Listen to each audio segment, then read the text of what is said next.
Yo, what's going on guys? Max here, helping you guys level up your game, and in this video I'll be giving you some tips and tricks on how to handle multiple enemies in Fortnite. So stay tuned and make sure you watch the video until the very end to find out the most important thing that will help you deal with more than one opponent in fights. Anyways though, without any further ado, let's jump straight into the video. So the first absolutely just crucial thing that you have to take in when you're playing solo versus squads or solo duos, or maybe you're just one of the last people alive in your squad and you kind of just have to play the end game out, is the fact that you have to come in with an element of surprise and be able to knock off some damage off of your opponents with an AR or a rocket launcher or something like that, and make sure you guys do crouch when you're sneaking up on a team, and that will just give you a massive advantage because your enemies are very unlikely to hear your footsteps anyway, because if they're all in a space together and say they're fighting a team, there's really not going to be a lot of people listening out for footsteps. They're just going to kind of run into opponents and fight them that way. But if you do crouch and you are able to actually surprise your opponent and maybe even get at least one person down, then you turn the situation around from a 1v4 to a 1v3.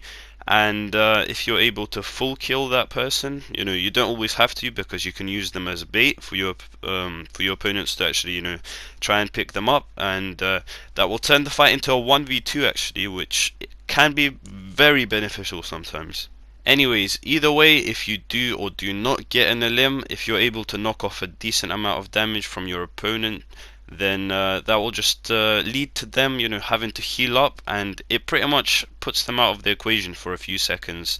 And those few seconds are going to be crucial when you think about it, because you're not going to have much time to eliminate a squad. If the team is full spraying you, then you're going to have to be very fast with your actions, because if you don't, then you're just going to get eliminated, as your mats are just going to get burnt through so fast. And that is exactly why you should come into the fight with an element of surprise. It will just give you a massive advantage. But anyways, moving on to the next tip that I'm going to give you guys, and it is going to be fast and accurate with your actions. And confidence is key in solo squads or solo duos, or even if you're just outnumbered in solos, maybe you're in a third party or something.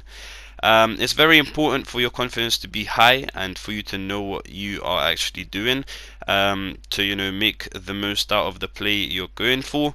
Because if you're panicking and you're not very sure in what to do in these super intense situations, then that's just going to lead to your downfall. And you're only going to get confidence by playing more Fortnite, more solo squads, more solo duos, whatever you guys need to practice. Because just like with anything in life, you're only going to get better at that thing by doing it over and over again. And I actually do suggest you guys try out solo squads for yourself. It's very challenging, but it does improve you as a player a lot. And I actually remember playing solo versus squads myself a few seasons ago, and surprisingly I did decently well. I wanna say I used to drop like 10-15 kills, but the win is what I actually struggled with. It wasn't the kills that I got early in mid game. But anyways, that's besides the point. As I said, you might want to try out solo squads. This meta is kind of scuffed for it because you literally have no mobility. You can't really disengage the fights very well, which is something you used to be able to do before.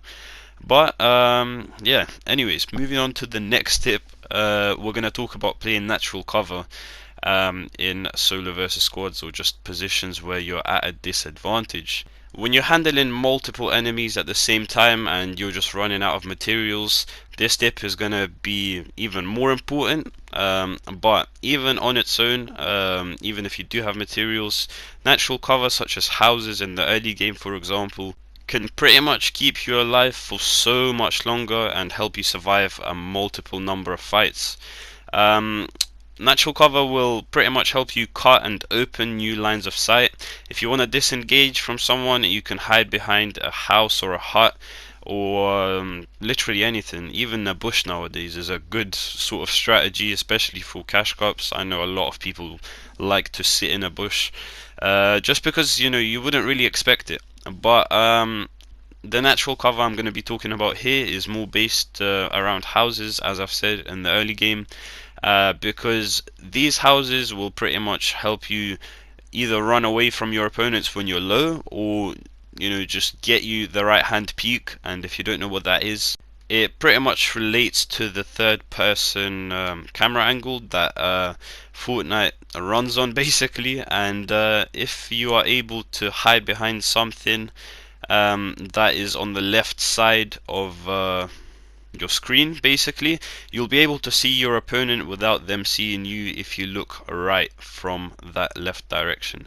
I'm not sure how well that explains it, but I'm pretty sure most of you know what the right hand peek is by now anyways. But anyway, just to summarize, natural cover can pretty much help you, get the right hand peek, which will open up opportunities for new shots that you couldn't have taken before. And the right hand peek is also a very safe option when you're taking a fight, because your opponent can basically not see you until you pop out of your cover. And it can also help you run away when you are low, or if you're just, trying to disengage the fight for whatever reason. Next, let's talk about movement. And movement in solo versus squads or solo duos is very, very important. Even in the third party situations, it's very important to position yourself as well as you possibly can. And what I mean by that is you have to, look for places where you can either take easy shots such as the high ground, or the side of the fight. And if you're playing solos in this case, you can third party the third partier, and basically disengage from the fight you were in before, let the two people fight, and then sneak in and get some last shots in when both the people are low, and that can pretty much bank you 2 kills sometimes. And movement in solo squads is also very, very important, because if you're sitting in one position, then 4 people can just jump on your head with ARs, shotguns, whatever. They'll just spray you down, and that's why it's just so important to move around and pretty much make your opponents lose you in the fight. Finally though, the most important tip for solo versus squads or solo duos in my opinion is to prevent tunnel vision. And what I basically mean by that is you should stop focusing on one person only, and you should throw your focus sort of across every player. You should spread it out instead of just pushing one player and literally like pushing them until you get them killed, because that pretty much leaves you vulnerable to the rest of the team, and that's something you don't want to do, because 3 against 1, especially when you're focused on someone else, will pretty much end up in you dying 99 times out of 100, And yeah, with that being said, that pretty much wraps up the video, and I do hope that this video was helpful. If it was, then make sure to let me know by leaving a comment, leaving a like on the video as well, and subscribe with notifications on to never miss another tutorial from your boy ever again.